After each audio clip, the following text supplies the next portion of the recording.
strange thing is that the astronomers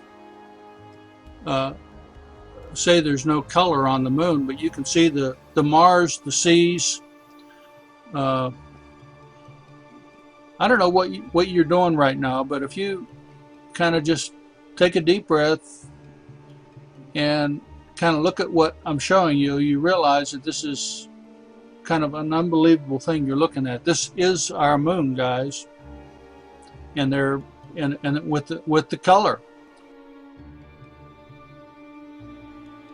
Isn't this high adventure? I mention that every once in a while, you know, just to get your blood going. But I get really excited when I look at a pretty moon, and this is a real pretty moon. I found that most of the people that don't like my videos are astronomers. They don't like to see the color. They think that the color is doesn't exist, so old Bill's doing something tricky. And old Bill's not doing nothing tricky. I'm just showing you what's up there. I have a crazy observatory. My observatory is a porch, and it has a roof. Now, how in the hell are you going to see the stars and the planets and the moon with a roof? That's a good question. Okay, guys. Hope everything's going your way, and I wish for you and yours clear skies, guys.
For me, making Celestial is one of my biggest accomplishments, especially because it's about the true color of the moon.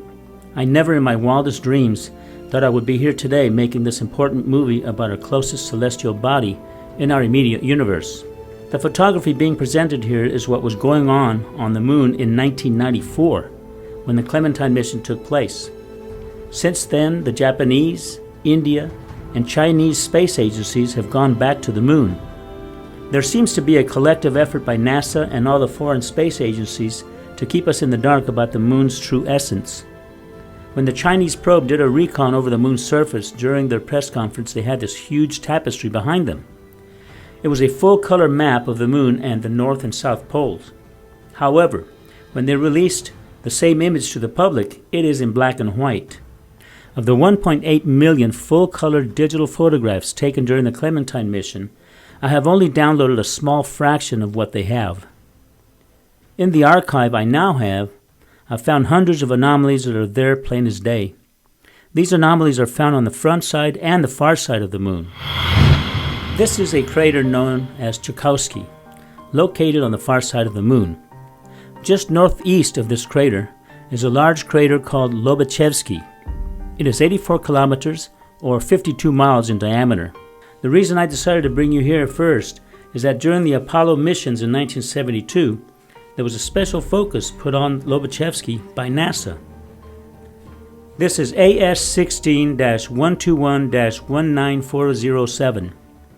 This photo was taken about 75 miles above the crater by Apollo 16 on April 1972. It was a full-color photograph which reveals the surface as a light brown texture. What is unique about this photo is there appears to be a tower with a cross situated within the crevice on the rim of the crater. Looking closer at this crevice, there appears to be a hole on the side to the right of this tower.